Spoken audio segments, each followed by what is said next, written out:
Alright, introductions. Who could have said that? Oh, it's Mike Peter. Mike. I'm Mike. Jeff.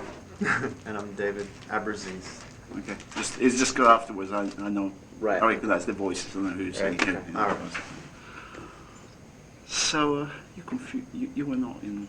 You didn't do the Temple of the Dog. Yeah, I did. You did. Yeah, play guitar, Alright. lead guitar. But you were not in Mother Love Bone. No, it's Chef You and were. Stone. All right. Okay. Because I thought that it was only you and Stone who did the. Right. I didn't realise that you were involved as well. And then last night I saw your guitar with all the Temple of the Dog Yeah. stickers on it. I thought that too at one point. Yeah, on your cymbals. Idealists in all the good ways. So, how was last night? Enjoy it? Oh yeah. Yeah. Yeah. It's fun. I mean, it's just good to be over playing. I mean, I think all of us are just excited to be in Europe.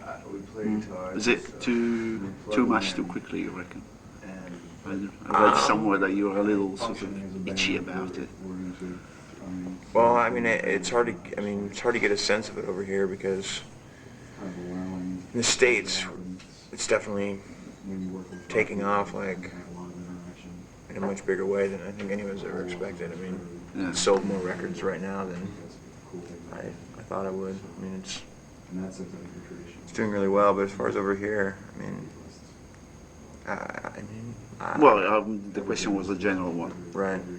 You know, was it I think referred to the it's- situation here? But I think it's going at a good Right. pace. I mean, it's not overbearing. I mean, at all. Surprising. It is surprising. Unexpected. But at the same time, it's fully gratifying.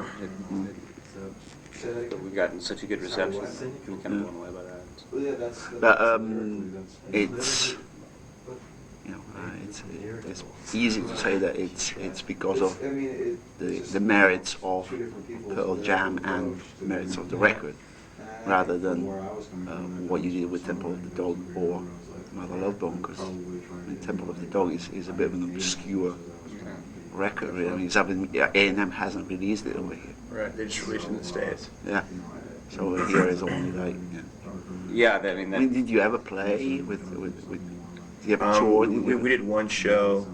And the only whole show that we ever did was kind of in the middle of getting together and practicing. And we just wanted to, rather than playing these songs in the basement, we wanted to kind of take them to a different environment. So we just went down to this club and played in front of a couple hundred people.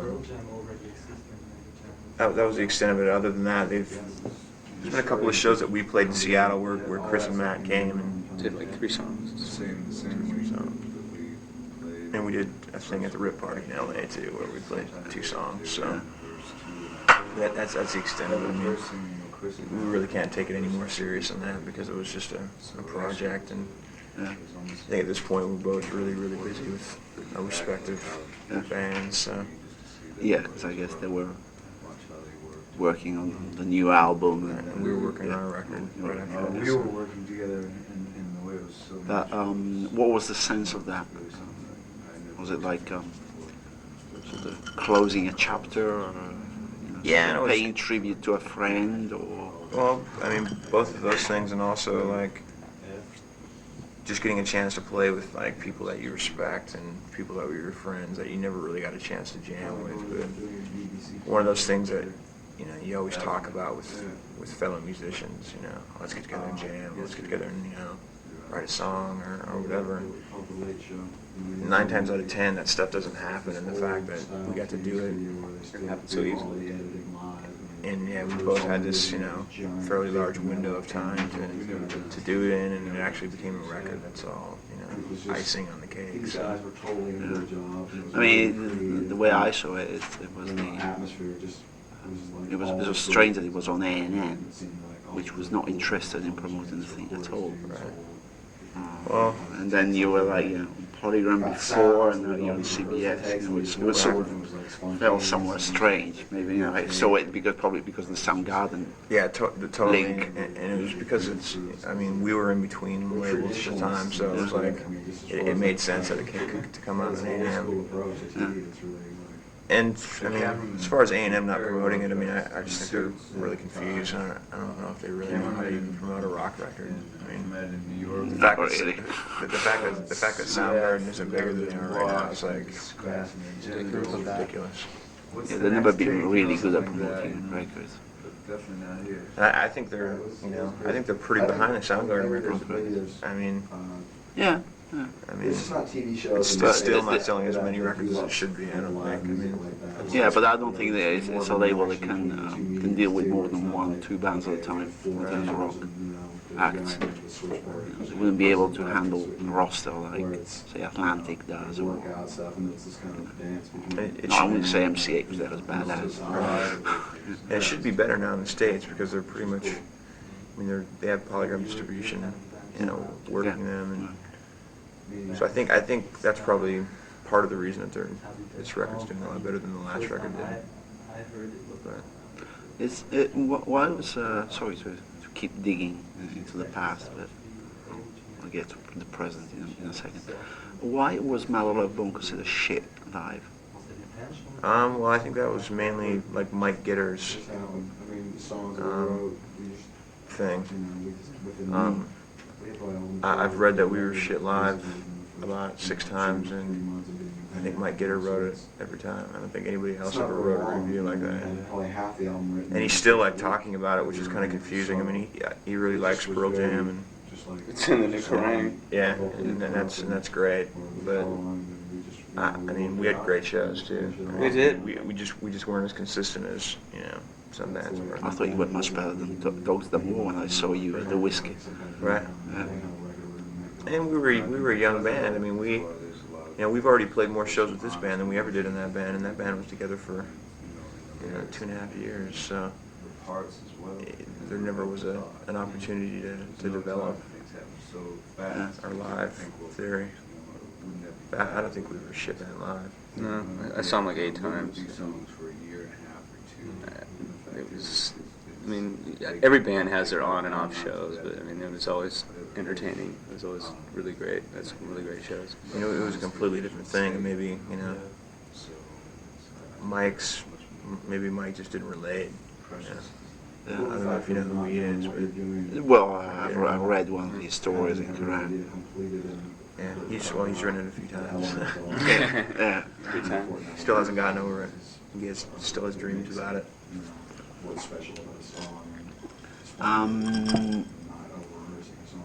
So going back to what we were saying before about the fact that it's growing really big all of a sudden.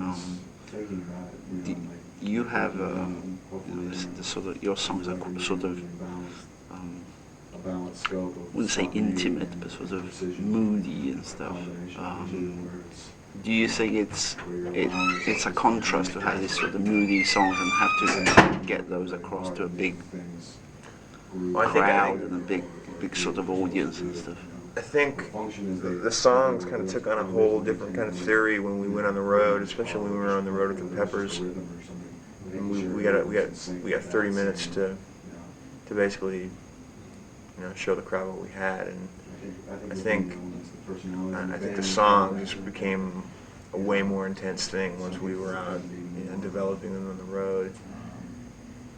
And I think as moody and as laid back as some of the songs are on the record, I think maybe some of the intensity didn't come through on the record like we wanted it to, but I think it definitely comes through live. I mean, I think even a song like Black is really intense live, even though it's like a really mellow song on the record. Yeah, I don't know whether it was the place that was small, when you get the full impact of the music, It's definitely like more last intense. night, but it was so intense compared to the record. The record has got very mellow moments, although not mellow as in wimpy.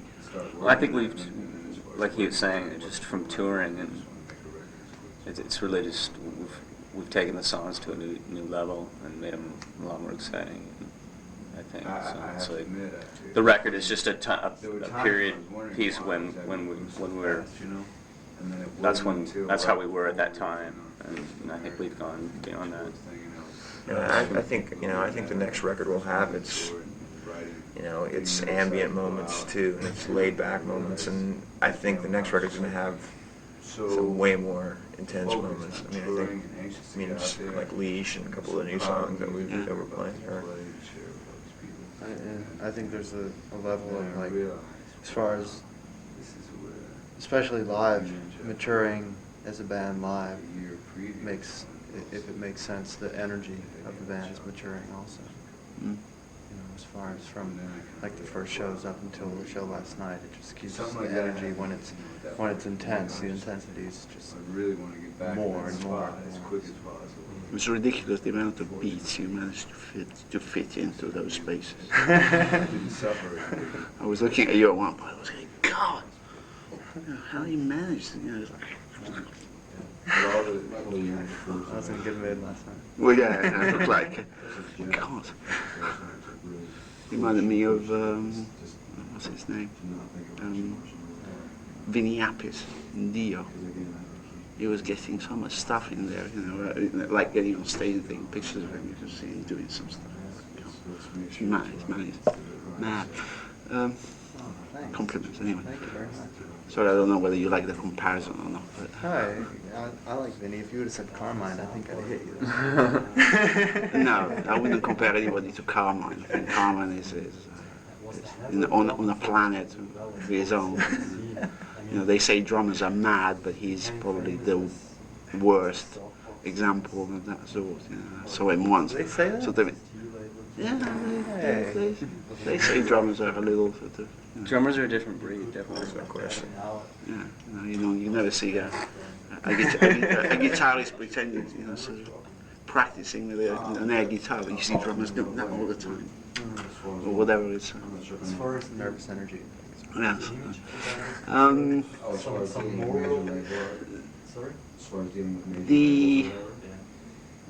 Maybe it's a question for your singer, this one, but Alive,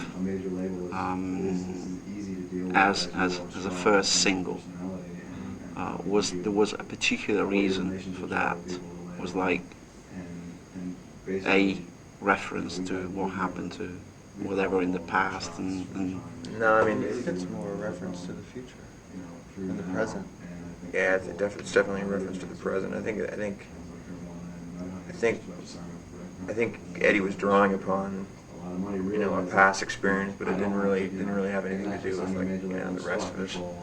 And I think just the way that he writes lyrics too. I think a lot of them are vague enough and open enough that you can draw your own conclusions from what the story was. And that was the first song that he actually written lyrics to that before we even got together and played. Mike and Stone and I had recorded an instrumental demo with Matt Cameron from Soundgarden. Stone had a bunch of song ideas. And through Jack Irons, who's a friend of ours in LA, he was a drummer for the Chili Peppers, and we were talking to him.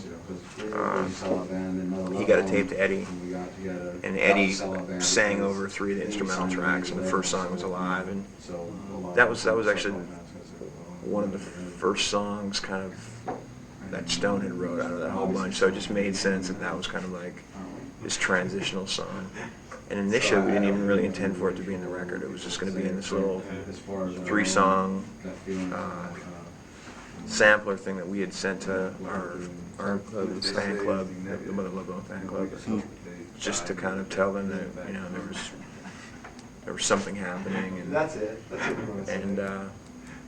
we got such a good response from that song that we put it on the record, and then live it got a really great response, and it just made sense to make that our first single. So Definitely wasn't planned to be the first single at all. It's an epic song. I mean the song makes me feel the same way that, like, I think of Tropic of Cancer, the Henry Miller book, where he says, like, you know, I don't have any food, I don't have any money, I don't know, you know, where I'm going to sleep tonight. I'm the happiest man alive, you know.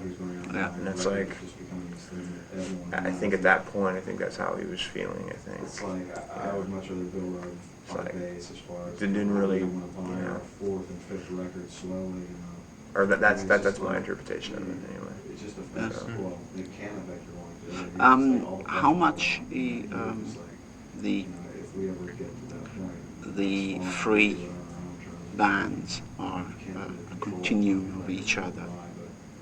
Or, you know, like, do you have stuff that you were that you wrote for Temple of the Dog or Mother Love Bone that you sort of digging out and sort of use for this? Do they apply to each other, or they're so different that you can't I think consider it that way? we were actually practicing before yeah, I mean, Temple of the Dog got you know, together to play. songs So about seagulls and shit. I found this show. in terms of like digging up old stuff, I mean, I'm sure there's always like maybe something that you were working on 2 years ago that kind of pops up into your head and kind of translates into a song. But I think for the most part, we're pretty much going with fresh ideas and new things. And whenever we get a chance to just like jam together, usually, you know, within the first 10 minutes or something, you know, some sort of substance that has an opportunity to develop into, you know, a song or whatever. So. Sorry? Oh, wow. So basically, a good example of that is, I don't know if it's going to be released here, Even Flow. The B-side of the single Even Flow will be a song called Dirty Frank. And basically just like came about that way at a sound check. It's just like we started jamming and Eddie started putting these words on top of it. A lot of bus drivers. So It's a macabre tale. You're gonna do a soundtrack. Yeah, we already did. Oh, you did it, yeah. Cameron Crowe, who's a good friend of ours, made a movie up in Seattle called Singles. And I mean, from the very beginning, like Kelly, our manager, was really involved with it. And I actually worked in the art department, like on the movie. Cameron had kind of intended for it to be like a Seattle, you know, the soundtrack of Seattle bands, or at least the musical end of it. He wanted it to be completely what was going on in Seattle. Well, There's actually been a lot of press releases or whatever explaining the movie as being a documentary in the Seattle scene, which it's not. It just happens that it takes place in Seattle.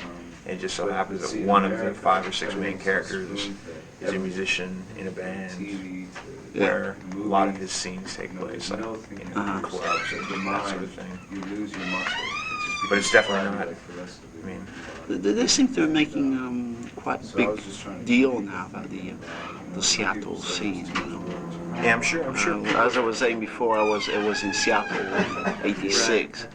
At the time, it was like Q5 Queensryche and Brad Sinsel, or whatever his band was doing. You know, and that was it. You know. But there was actually, And there wasn't this sort of interest in anything else. I mean, at that point, actually, Soundgarden. No, they I mean, Sub Pop was actually happening at that point. I think by Yeah, but it wasn't as oh no, it's not. regarded as it is now. I mean, even, Right. you know, even now the Sub Pop It's then probably is it was just is like a it was legend starting sort to of grow thing. But at at the that time, time. nobody gave a shit. It was starting to grow at that time. I wasn't really involved in that scene, but I saw part of it. You could kind of see it from an outsider's point of view. I don't know. I'd be shooting with the charts right now. You don't know the audience. There was definitely something going on with Soundgarden. Dude, all those confused teenagers. And the scene was, you know, if there was a really big show, everybody from the scene that would show up in the punk rock scene, there'd be like 200 people But there. see, you know, some Whereas of it's like a now, riddle, you know, and I like that. Nirvana might only play to You know, because 3,200 people at the I used to Paramount. maybe not even Tacoma. like lyric sheets at all because No, in, it made you listen close downtown to Paramount. the words and the record, and sometimes you had It's definitely a your completely own different interpretation. theory there. You have to It's work like me it's hip, while I kiss this guy. straight. But, Your music has been defined as hypnotic. Ice Cube record, you never by listen to lyrics, probably so you really have to listen same to guy it who over said and Soundgarden, every time you listen to it, Mother Love Bone was shit. I don't know, I think that's a pretty good description of it. I mean, I think Tell your friends that line for the next 4 days. I think You keep listening. and when music works its best is when Funner way to you kind of become unconscious and just kind of fast food. you're hypnotized by the groove or what's going on, and you kind of lose yourself in the music. And I think, As it stands, at least to me, a lot of our music does that to me. I mean, I definitely kind of get lost in it. And then it was There'll be funny, shows too, where I because, won't like, even remember playing a song. Black, I Or, remember writing you'll and just kind of go. taking one word from You know, each you try to line think back, to- and you'll just kind of go, wow. And then all of a sudden it became. I don't remember anything about that. Yeah. Canvas, Like And that- touch sheets of the clay. Rock Candy Show, the They second show spread out that the we did, I forms don't of even writing remember instead. Now it's walking like off the stage sheets that spread night. out, That was just, pasted, and last untouched night, by and the last half of the people set, taking- it's And now it uncontrollable, just seemed total like like chills that it you was can't even more even, poetic with they just almost feel one like they're gonna word, take you you know what I mean? away just It from kinda meant the something. music, and being a part of that is even more intense, but when I can get that feeling from a record, I didn't even know that line. It was like- that's basically why I buy the music in the first I place. do. Do you think the That's record alright because I don't go matches the shows? Or? I think the But I shows would are better like than some the of shows them. record. Because I'm gonna go out and I- solo. That's just a personal opinion. I I can't even listen. I mean, I don't really listen to the record anymore, just because I've gotten so into how we're doing the songs now. We were talking about It's concepts. just so much more exciting than I mean, I love the record and everything, but I love What did you say? spontaneity, and I love Eddie live, and I love everything. At the same time, I mean, we made the record when we were only a band I swear to for God, about 3 or it's 4 taking months. your whole process to the next So level. I think By for the fourth album, where we were at, I think we you're made the like, best record that we wide could, and I think it was a great learning experience. And I get it. It's like a. I think we did some amazing things on it. I mean, it was actually. I mean, I haven't really listened to the record It's very not much, Jeremy but smoked in a class. few days ago I heard part of it, and it was like, wow, this is Smoking pretty in the cool. boys' You know, room, Jeremy there's smoked. definitely, there's definitely things about it that, you know, That's one of the 2 out of 3 times. that I think we probably won't ever Yeah, do well, again. yeah, You see, know, those are there'll be nice. other things that we'll do, It's you know, nice to read. twice. But a see, year even I typed so. that out just in one take. I mean, even. the whole reason for making the record that early too was just like, Oh my God. just wanting to I document didn't like go the music back when it was fresh. And a lot of those songs were like really new. And some of the songs were like a month old or 3 weeks old. So Look at that. They're almost matching. it was more like even making a second or third record, you know, where they say Record company handshake. you know, Oh, the handshake. most bands have 2 years to write their first And they record. try to impress you. They We squeeze did. real hard. We had 3 months to make our first And record. I always, Probably Because he also had the Temple of the Dog project in the Right, way. They're like trying to impress me.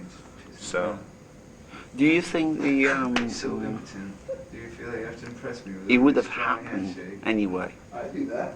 Robert or Jackson. if Mother Love Bone carried on, it would have been completely. Well, how do you see it would have been if Mother Love Bone had carried on if Andy didn't Jake die? LaMotta, the boxer. You have thought about it?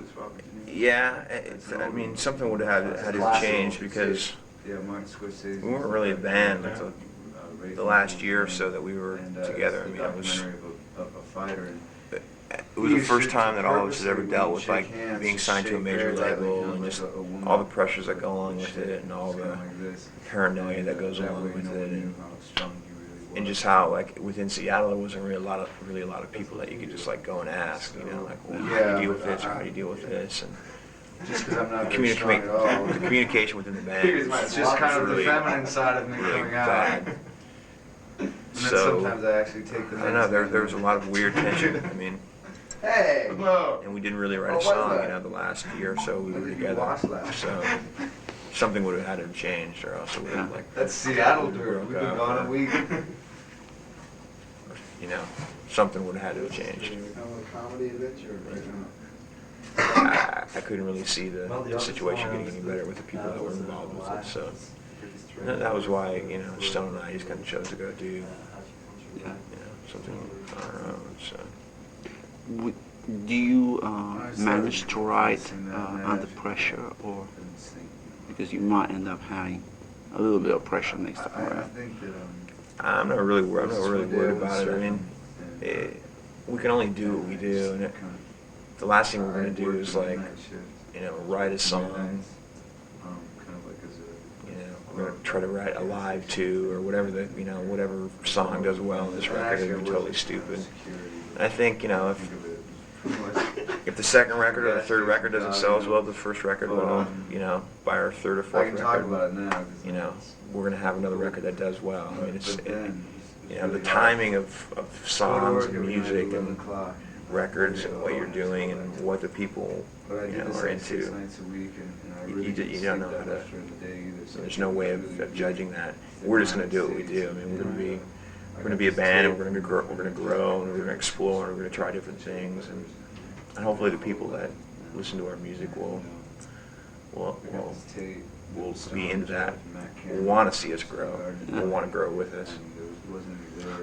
Plus it goes to like what you were saying about as far as like when we go in to do the next record or any record after that, there's not going to be boundaries or limitations, or we're not going to go into the studio with you a can set. float in any direction. Yeah. Musically, yeah. I'm fully confident.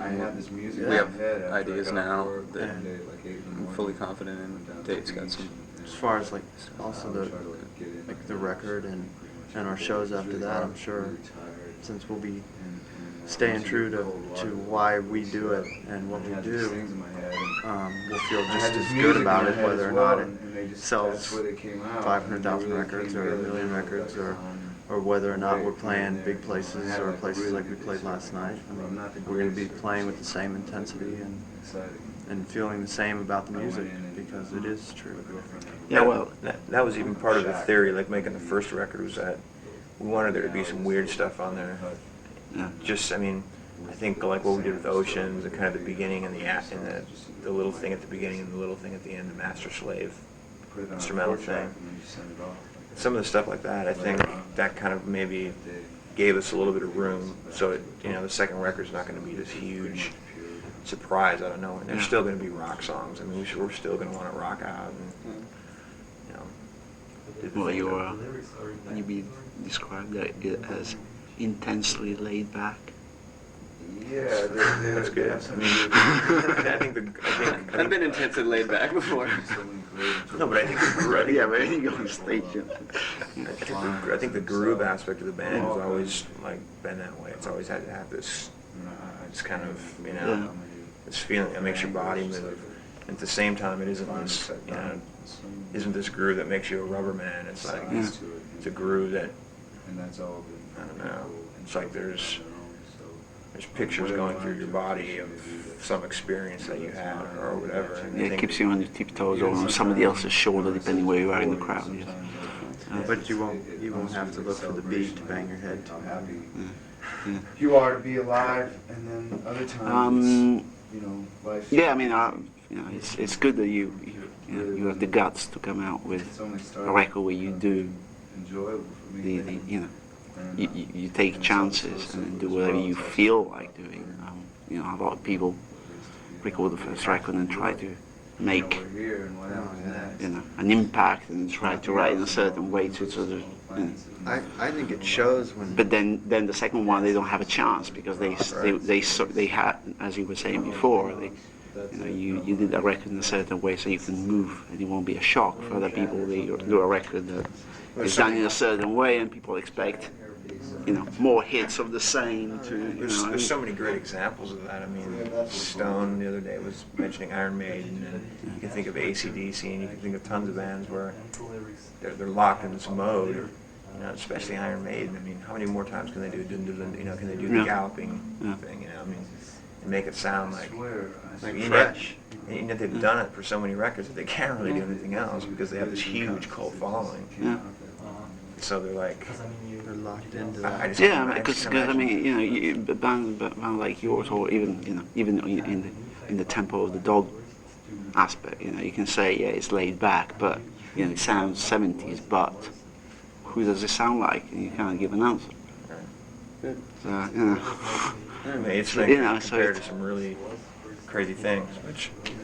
Yeah, but it's the taking chances. You don't sound like somebody else, and you can just do whatever you want next time. Plus, it's like bands like and not putting them down because I really enjoy listening to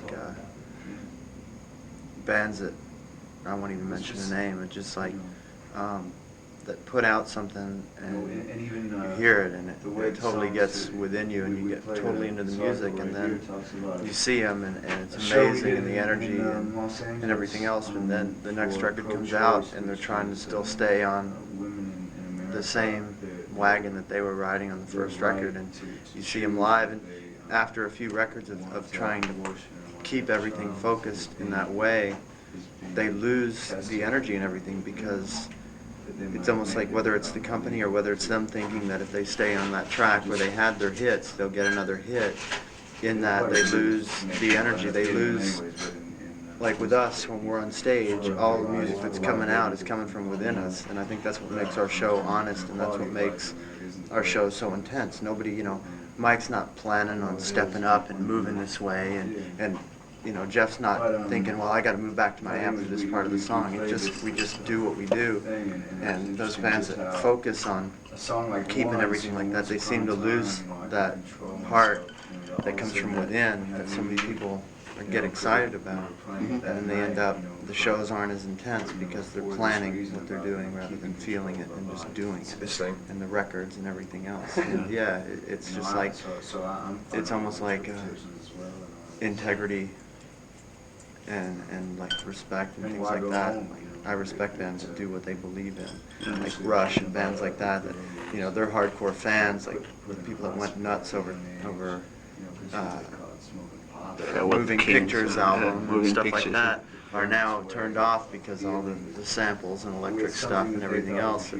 Whereas I respect them for that because they're just growing and experimenting rather than staying on that On the that same hit yeah. wave that they were on. So it's just Yeah, it's also difficult for you to sort of and keep a same tragic situation. pattern of the same behavior on stage when you have a situation like last night where you can't move. And when you're 10 I years mean, older, what are you going to do if you have a big stage? You jump around so much. Yeah, Definitely. And the way you're gonna Last do night it. was definitely a little bit frustrating last night, definitely. Yeah. I kept fucking poking Jeff and all. You got some wounds, don't you? You had some last night. You had some. Looked like Mike was chewing on you. Why did he have to keep Southend tidy on his jacket? No one put a Postmobile sign on there. So, No, we played South End the night before, All right. and he just saw that. I think he thought it was kind of funny how it said tidy. It wasn't like in America it says, say keep America beautiful Or or don't live. Yeah, keep or New York fine. clean. A bit difficult. Yes. Keep South End New York clean. So I think, and also it's the thing where people will say, "What the hell is that?" No, it's funny because the photographer who's behind me, he's from Essex, Oh, wow. which is Right where there. Southend is. And I think the story goes like there's this idea of the Essex man, and the Essex man is the sort of East London sort of guy who made money and bought himself a nice house in Essex, but deep inside he's an East London, a lad sort of person. So you have these exes, and he was the guy. He was dying to take a picture of him because he's from Essex. He was the pride of the same area. It's quite strange. Yeah. And resenting my time. And nobody does anything. And then it's like later that night they're doing another interview, and they're talking to this guy while they're walking, and he steps over the body, and it was that same guy, Still there. dead. He had died. Oh man, so fucking unreal. And guys that just make their living to support their habit by sitting there fucking mixing drugs for other people and shooting them up. I was just fucking blown away. What was this? Needle Park in Switzerland? What's that one? Pinot. Oh, right. Yes. Oh wow. I was just like so blown. Thousands of people just shooting up. Probably the hippiest thing That's about what I mean. It's really, really cheap there. I mean, it's legal and It's not legal to sell it, but it's legal to do it in that park. They just closed it yesterday, and they're going through today and making arrests. I mean, that blows me away. That'd be like, something's illegal. Here, go get even more addicted to it in a free access zone, and then one day just pull the carpet out from people and start arresting them and putting them in jail. Is the fact one friend of yours you're playing with died of an overdose? Does this sort of affect you? Oh, definitely. I mean, you know, at the same time- in the writing, because I know he had a friend with, you know, some experiences of the same kind as well. You know. I mean, it definitely affects the way that you view it, and even before Andy died. I mean, you know, I'd been associated with a couple of different people that had really intense, you know, drug problems, and you know, I mean, when somebody dies from it, you know, it definitely. I mean, my view on drugs hasn't changed. I mean, I still would never shoot anything straight into my body like that. Or, I mean, it just seems ridiculous. It seems totally ridiculous. It's true that Especially when you don't know where the stuff's coming from, what it's cut with, What it is. whatever. I mean, it's Yeah. it's not How like it's you're. affecting Choke. And the theory was, even with Andy, was that, you know, that he was used, you know, well, the fact that he hadn't done any drugs in a couple of months. The fact that before that, the stuff that he was using was probably like cut with something, so it was kind of like, it was mellower.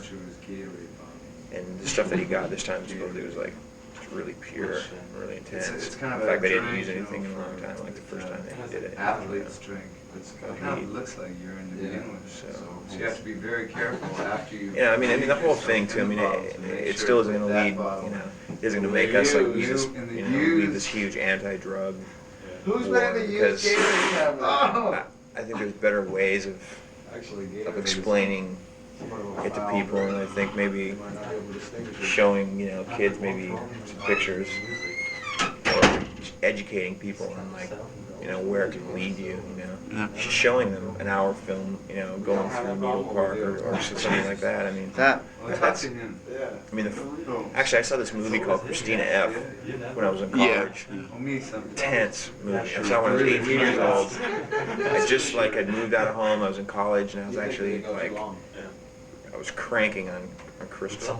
Like, you know, this was like the third or fourth time that I'd ever done like, you know, drugs like that. And I went to this movie because David Bowie was in it. Me and my friend are there, and we're just like, you know, totally buzzing. We see this movie of like, you know, in Berlin, of like these kids, you know, getting totally whacked out on dope, and like, you know, getting DTs, trying to come off it, and being locked in that room, and the scene where she goes back to that club. I mean, it's been 10 years since I've seen it, but she goes back to that club. She buys the stuff. Yeah, the songs change all the time. She goes to the bathroom stall, and she's about ready to shoot up. The guy jumps over the bathroom stall, grabs the needle until he sticks it in his neck, and totally just like, it was like so intense. I was like, I mean, that was like education enough for me. Like, it's like, oh my God, these are people, and it was totally believable. I mean, Oh yeah, I mean, especially in, you know, at the time with the Italian situation in Italy, it's really bad. really. You know, you have like a place where I used to work.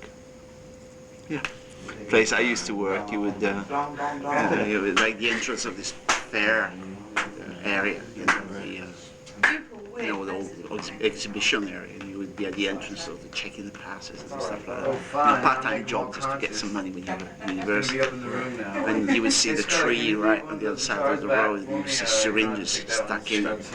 You know, kids that go and shoot at night, you know, when the fair is closed. You know, it's weird. Yeah, it's Bologna it's ridiculous. It blows me away too. Like even in a place like Seattle, where somebody like Andy dies, you know, everybody knew him. Everybody thought he was like this great guy. Yeah. The fact that he died, and the fact that, you know, probably more people than ever shoot drugs in Seattle. You know, it's like, Yeah, what's so cool about it? Huh? it's depressing. Yeah, It's just like, exactly. I don't know. I mean, I've never been in a situation like that where, I mean, that's a death wish to me. I mean, that's like, you know, and there's one thing about, you know, there's on one aspect, I think it's really great to like do things that get you excited and like make you, you know, want to live life, you know, more intensely. But shooting drugs is, to me, is It's not one of those things. not one of those things. Shouldn't be. Music, I mean, life. go mountain climbing or You know, whatever. Yeah. Cross country skiing or something.